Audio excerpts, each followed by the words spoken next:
Summer Lily's Foe. And once we get through the entire month, I think we get to the initial couples, actually. For the last week or so, Sachi-san and Megumi have been taking turns, checking on Aihara-senpai and Miki-san on how Aihara-senpai and Maki-san are doing. That makes more sense. Their observations revealed a few things. It seems something definitely happened between them. Sachi-san had said that they'd stopped going to their hideout around the end of June, and they have apparently yet to go there once during July. Despite that, they are still working every day after school doing the tasks that find their way to Aihara-senpai. But from what Sachi-san and Megumi have seen, they have been acting distant. Their conversations have lost their cheer they used to have. Maki-san in particular has gotten much quieter. According to them, Aihara-senpai isn't really the type to chat while she works, so they have been carrying on in silence. Though Maki-san's still doing her best to help Aihara-senpai with her work, that hasn't changed. They realized one other thing too. Even more work than usual is being left to Aihara-senpai lately. I also see the two of them a lot when I walk around the school. They're always occupied with one matter or another. They do seem to be busier lately, but they are doing chores that are clearly just busy work, like taking out trash from classrooms or collecting homework to be turned into teachers. It must mean they are not just doing stuff for the beautification committee, though Aihara-senpai is always taking on that sort of work too, I think. It's been a while since Maki-san started helping her. She seems to be getting better and better at it. They are able to get more work done now, and in turn, more work is coming to them. Yeah, well, that makes sense then, yeah. It's a vicious cycle, I guess. That hasn't stopped them from taking and completing their requests, though. Megumi had said that it was actually a little scary since they do the work so quietly. I don't think they are avoiding their hideout just because they are busier now. It's like they're avoiding being alone together there. Neither of them ever suggests taking a break. Sachi-san had said. I don't think Maki-san's feelings for Aihara-senpai have changed. And I don't think Aihara-senpai hates Maki-san now or wants the situation to stay like this either. But something must have happened, something that created a distance between the two of them. Got me interesting, yeah. I read Miki-chan's heart a little, actually. She's hesitating about something. It came through very clearly that she isn't sure what to do. And somewhere deeper, she is feeling betrayed by Maki-chan. And Maki-chan hasn't understood her feelings. Despite this, she seems to be hoping for something from Maki-chan. All those aspects are entwined together. So she doesn't know what to do right now. She's just wrapped up in her work. It would probably be fastest just to ask her about it directly, but I can't exactly do that, can I? We are barely acquainted. What should I do? There's one more piece of information I've gotten from watching Aihara-senpai and Maki-san. It was something I happened to overhear near a third-year classroom while I was looking for the two of them. What? Nah, this stuff is so boring. Let's get Aihara to do it. Like always, she'll be happy to. Those words, I hadn't intended to hear them, but the moment I did, I felt a stab of pain in my heart. So they're just leaving stuff they don't want to do for her. Basically. Do you need any help? I couldn't help asking her. Aihara-senpai when I found her in an inner building classroom after school. Huh. Aihara-senpai is alone today. Megumi told me that Maki-san had gone home early. It's not clear why. Did she have something else to take care of? Senpai was in the middle of some work she'd gotten from someone like always. She has piles of printouts stacked up on desks and seemed to be taking one sheet from each pile and stapling them together. I assume a teacher asked her to do this. Satake-sensei, the social studies teacher, asked her. There are hideouts for her class. Oh, Sachi-san's here. That information is helpful, though, since it seems like Aihara-senpai was surprised that I suddenly called out to her like that. Well. Oh, my name is Tomi. I'm a second year. Satake-sensei asked me to help you out. Is that right? It's alright, though. I'll be done with this in no time. It really doesn't look like that to me. Definitely not. Oh, no, don't worry about it. I wasn't doing anything. It'll be quicker if we do it together. Really, in that case, could you help me for a bit? Of course. From what I could tell, she was assembling 10 sheets in order and stapling them. Nothing complicated. I imagined the task in my head and asked myself if there was a way to do it more efficiently. Should we start by putting them all together first? That sounds good. Then let's stack them in order on the desks. Right. I was confident nobody would be using the classroom, so we spread the papers over every desk we needed. This is for a first year class, isn't it? Seems like it. Ayada-senpai's a third year, I'm a second year. We are both putting together printouts for a class that had nothing to do with us. I picked up fucking lazy fucking pieces of trash, these teachers. I picked up sheets from the stacks we had lined up, put them together and stacked them alternating vertical and horizontal so they wouldn't get mixed together. We silently went down the row of papers on the desks. How many staplers do you have? Well, only the one. Then want to start stapling them, senpai? I can finish the rest of the stacks. Sure. Stack that chatter. We returned to silence, only the sound of Ayada-senpai's stapler snapping through the quiet. But we were able to work faster for all the chatting we weren't doing. The pile of completed bundles grew higher and higher. There might have been 3 whole classes worth. It looked like more than 100 handouts in all. It didn't even take an hour. We worked barely speaking until the printouts were done. This is all of them. Yep, looks like it. There were a few pages left over, but I guess that's just because they were uneven amounts of them printed. Ayada-senpai thanked me as she collected the leftovers. Thank you, it was Tomi-san, right? That went pretty quickly. No problem. This would have been a lot of work to do on your own, though. You might be right, I appreciate the help. Come to think of it, you've helped me once before, right, Tomi-san? Yes, it was last year and you were helping me, Ayada-senpai. Was I? You were very efficient today, though, Tomi-san. That's what I remembered. Is that so? Honestly, I was surprised Ayada-senpai remembered that time, as well as me too. We didn't talk much back then either. And I'm not a famous person like senpai or anything. I remembered you too, senpai. You were a lot of help back then, and you're quite famous, Ayada-senpai. Oh, you think so? Yes.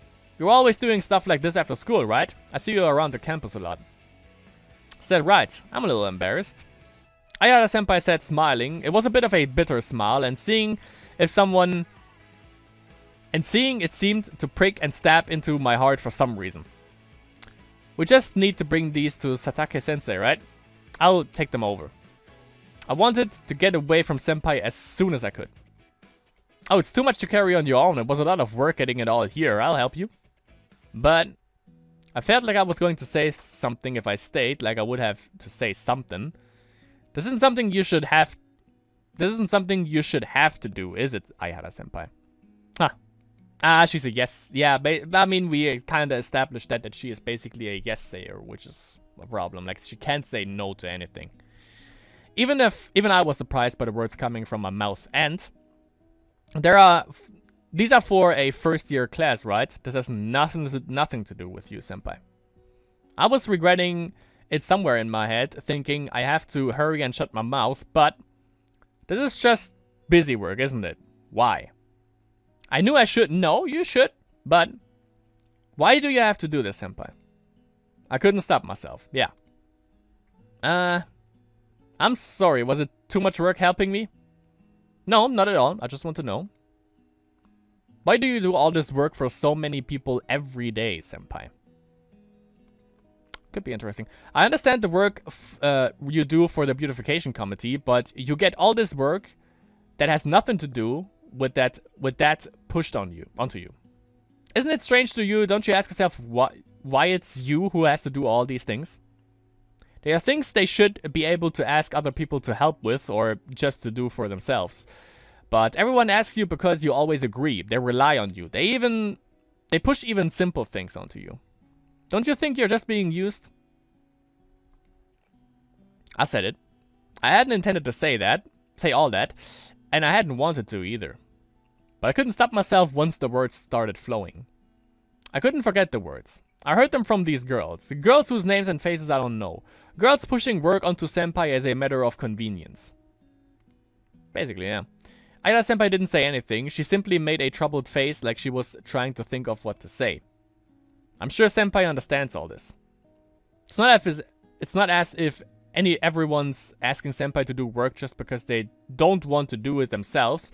It's not as if everyone's pushing those tasks onto her. There are people who appreciate the help Senpai gives them and the work she does for them. I'm sure she's saved a lot of people from real trouble, but I'm sure there are people taking advantage of her kindness. Yeah, we overheard the girls, definitely. I think Senpai understands that she's been taken advantage of. That's because she accepts everything people will push unnecessary work onto her. But isn't it hard for her if she understands that? Isn't it painful? The thing is, Senpai's voice was quiet. She sounded almost calm. I know that sort of thing does happen on occasion. She didn't rebuke me. I'm sure I don't want to be of help to people or anything like that. I don't want people to be upset if I turn them down. Yeah, she's a guest here. I don't want people to think of me as cold-hearted or anything. It's just that I don't want to betray people's expectations, I think. I don't necessarily want to be praised by people for helping them. I just don't want them to think badly of me for turning them down. I think that's why I can't say no. Because of this, I feel like I shouldn't say anything to the people who take advantage of me.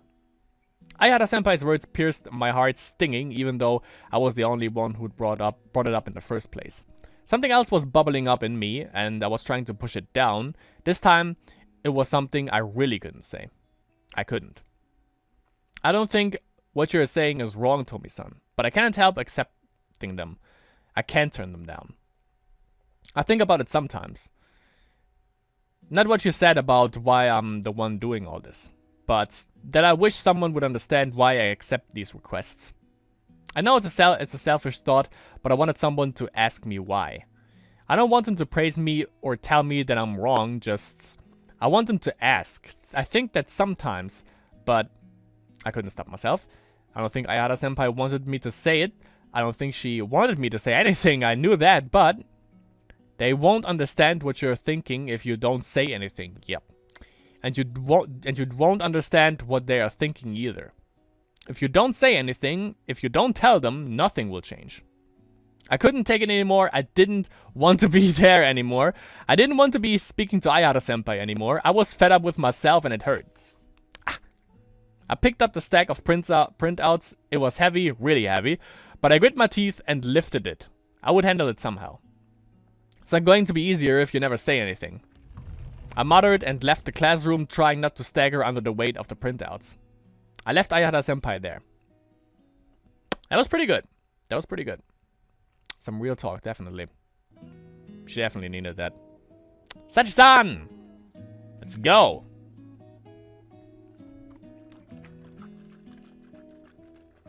I don't know if that was like if that's gonna be before or after the conversation from Yuna.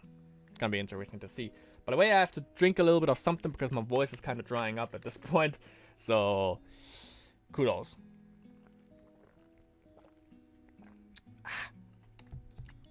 Pretty good. Oh, Yuna-san. I was in a hallway in the inner building in front of a classroom. The classroom that Yuna-san and Miki-chan had been working in just 10 minutes earlier. I love the music right now. It's so fucking calm. Yuna-san had returned after delivering the printouts. She seemed anxious, like I expected. If you're worried about Miki-chan, she left a little bit after you did, Yuna-san. I see. She cleaned everything up too. Right. Yuna-san glanced in, confirming that the desks they'd moved were back in their original position and that the stationery was sorted away. I was surprised that she worried about that sort of thing, that she would come back after leaving the classroom in such a fashion. She truly is a responsible girl. In that fashion, yes. I was listening to Yuna-san's conversation with Miki-chan, a conversation that shed some light on what was in both of their hearts. I saw Yuna-san leave the classroom first, barely able to carry all of the papers she was holding and still trying to move as quickly as possible. So that was after the conversation that we had.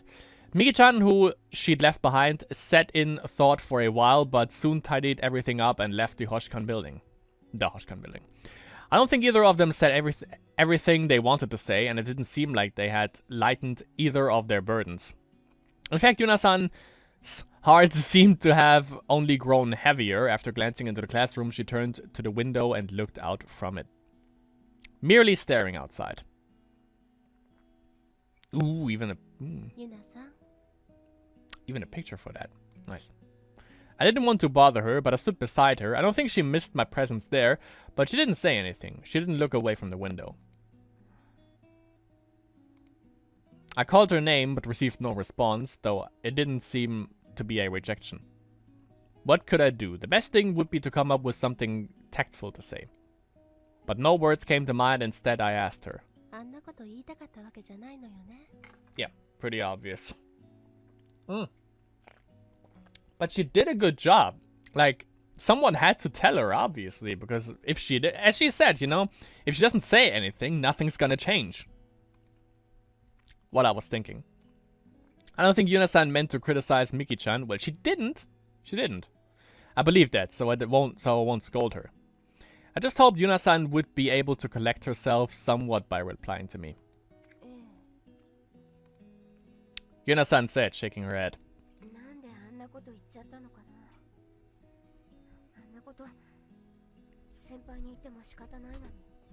There kind of was, because she was the only one.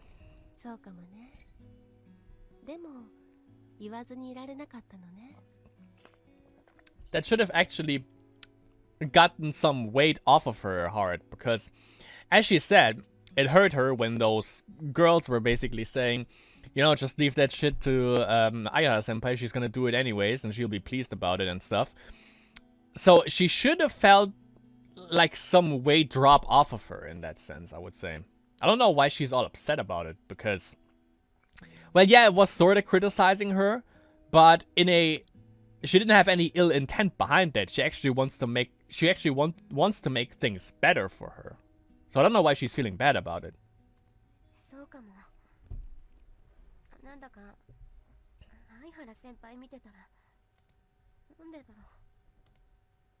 I don't know the answer to that either. I could feel the regret weighing down on Yuna's heart. That's the same thing that was in Miki-chan's heart in the classroom after Yuna-san left.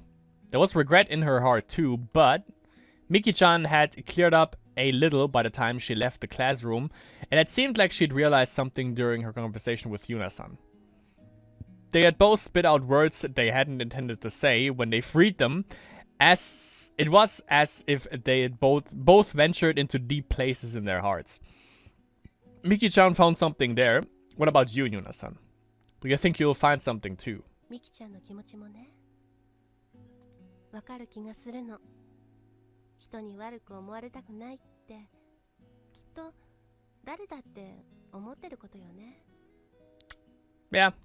そればかり気にして、自分を殺してしまうのは確かに良くないことかもしれないけど。But some can't help it, right? そういう自分の弱さを認めて、それを受け入れて乗り越えることって。Yeah. 難しいことじゃないかしら。Because you probably don't even see it as a weakness.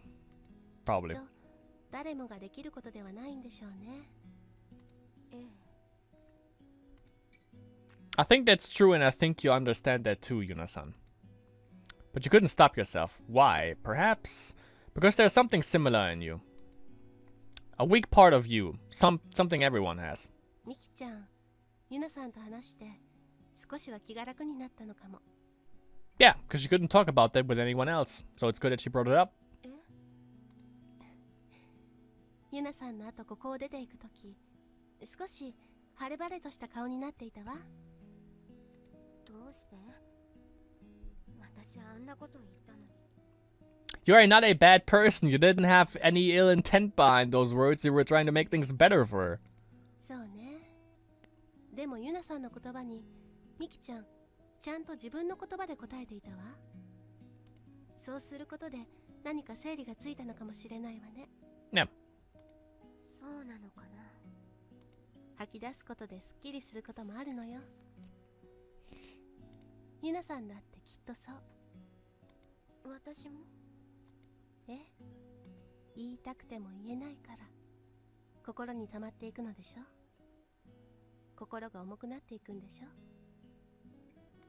それを吐き出すだけで少しは楽になるかもしれないわね。ねえ、私でよかったら聞いてあげましょうか。Yeah. もちろん誰にも言わないわ。めぐみにも。私は幽霊だから他の誰にも話せないしね。でも聞くだけはできる。 That's the thing, you know, if you have someone you can basically talk to, just takes a lot of weight off your shoulders. それでユナさんの心が少しでも軽くなるなら聞かせてくれる？もちろん無理にとは言わないわ。言いたくなったらでいいの。聞いてほしくなったらで。 I always knew. There was something caught up in her heart. That it might have been the reason you ate lunch alone on the roof. That it might have been the reason you were so unenthusiastic about helping us the first time we asked. I wonder if there's really something other Yuna-san is hiding in there. I see a glimpse of her sometimes, but then she's pushed back down. The real you is too scared to show herself. I understand that feeling very well. Because revealing your true self is あ frightening. りがとう、サチさん。でも今はいいです。そう。 It's difficult. でも言いたくなったらお願いします。 What? Okay. Okay, this fucking game. This fucking game. Yuna-san is strong, just as I thought. She continued staring outside, but now looked a little more steady. For better or worse, that something was again being pushed down deep down into her heart. It seemed like the pain she'd been feeling when talking to Miki-san has disappeared, replaced by ちょ acceptance. っと残念ね。でもユナさんらしいわ。らしいですか？ねえ。しっかりしてるわねってこと。 That's true. そんなことないです。 It is. 話すことはないですけど、ずいぶん楽になったかな。サチさんのおかげで。あら、そう？ええ。やっぱりサチさん、 Yeah. 大人っぽいっていうのかな。落ち着いていて、安心できる感じ。 That's true, yeah. She's really calm. I like that だ too. から、ちょっと話しただけで、私も落ち着けた感じ。時々さすがだなって思う。さすがね。 I'm a little happy to learn that Yuna-san thinks of me that way. I'm happy, but それじゃあ、私今日はもう帰ります。 but そう、わかったわ。気をつけて帰ってね。 but what? はい。それじゃあまた明日。 But what? ええ、また明日。 But what? You better not. After giving me a little bow of her head, Yuna-san walked off toward the Hoshkan building. I saw her off, and when I couldn't see her anymore, 大人っぽくて落ち着いて安心できる感じか。立派に見られているんだな、私。 yeah. 本当は Why do I get goosebumps? 未練がましく臆病で嘘ばっかりの幽霊なの What does it に mean? ね。 You don't fade the black now. Don't fade the black on me. They fucking fade the black on me. What the fuck, man? God damn it. What the fuck, man? Come on. God damn it. God damn it, this game. Jesus Christ. Just spitting all over myself right here. But we actually get, I don't know if that's because, like, summer break is here and we don't get much. But everything is, like, centered around this thing. And, well, basically, this one was the sorta, yeah, well, we saw Nena, so that was, like, the broadcasting club. This one was, Ayahara Senpai. Next one, well, you know, we forget to Koba, I'm pretty sure, or Yuka. I know she's called Koba. I think also Yuka? Not sure, but when you get to Koba, like, this is awesome girl right here, then we're gonna get a little bit of comedy value, I think. But first off, obviously, we have to go through the rough stuff. That wasn't even intended. Oh, Tsurugimine-san. I called out to Tsurugimine-san as she headed for the stairs. I finally had the chance I'd been waiting on for, you know, Operation Sparkling Sunshine. Lunch period was almost over, but Megumi had come to get me when I was organizing my things for next period in the classroom. She told me Sono-sensei had just left the faculty room carrying some printouts probably for her next class. And Tsurugimi-san was on her way back to class from the bathroom. Meaning... Did she contemplate about being gay again? Meaning I might be able to talk to her near the stairs, and if Sono-sensei happened to pass by, Megumi seemed to think she'd see Tsurugimi-san on that landing where the sunlight sparkled. That would be Operation Sparkling Sunshine. Seriously, can we change this name? Honestly, I question the efficiency of a plan like this, but I suppose I might as well do what I can. Yeah, what is like the intention? Like I don't know. She looks at the fucking... I imagine it like this every time they said it. Like, she's going... If we go for the sunset part, right? So, yeah, you can see me, right? So, she's looking at, like, the window, you know? And then, like, Sono-senpai is passing by, and then Tomi-san is like, oh, look in here. I don't know. Someone is flashing or some shit. And then, Tsurugimi-san is just going like, ah. You know, like all sparkles and ah. I don't know. It sounds like it doesn't work, but I don't know. It just sounds like really far-fetched to me. Huh, Tomi-san. Yeah, hi. Hi. Need something? No, not really. I just thought I should probably apologize for the other day. The other day, that. Our game of tag, Dead by Daylight, after school in the Hoshkan building, when I'd chased Tsurugimi-san through half the school and eventually handed her over to Sono-sensei. Though Sono-sensei had asked me to do it, I'd kind of gone overboard. It's not weird to want to apologize for it, right? Though it was just a pretext, of course.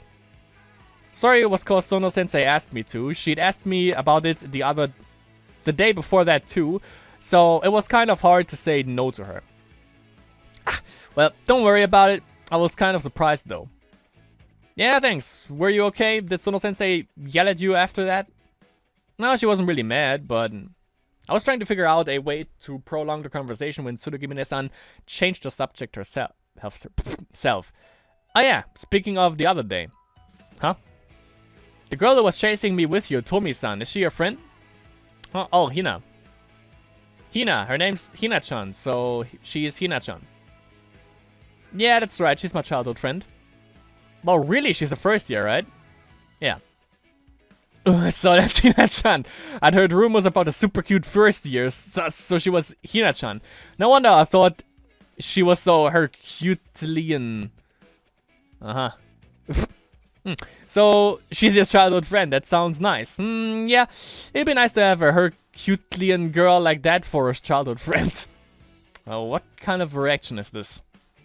Oh, sorry, I'm not trying to be weird or anything. I just have this weakness for cute things. No, it's pretty weird, isn't it? But Hina-chan's super cute, isn't she? You think so? Yeah, she's super cute. Really cute. I see. I didn't know what to make of this. The conversation had really gone in a strange direction, but while I was trying to change the subject, Sono-sensei appeared at the bottom of the stairs. But they are not at the place yet.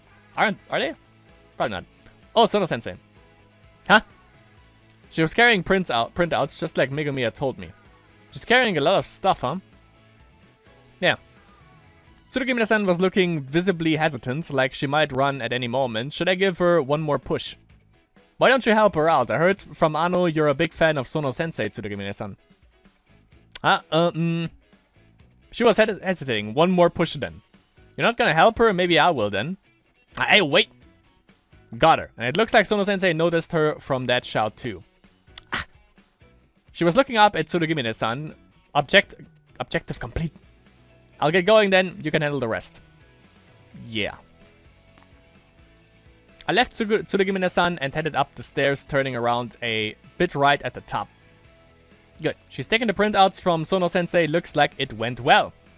Alright, but okay, that was the spot I thought it was like a classroom. That wasn't it? Well, I watched them start to head up the stairs and together and turned to head down the hallway to my class. That was all? Alright then. That was easier than I anticipated originally. I thought we might we have to take her like to a specific room. You know? Like in a specific classroom, and then Sono-sensei has to pass by, and it's gonna be weird if we take her to her classroom and then we don't know what to fucking talk about. But that went pretty well.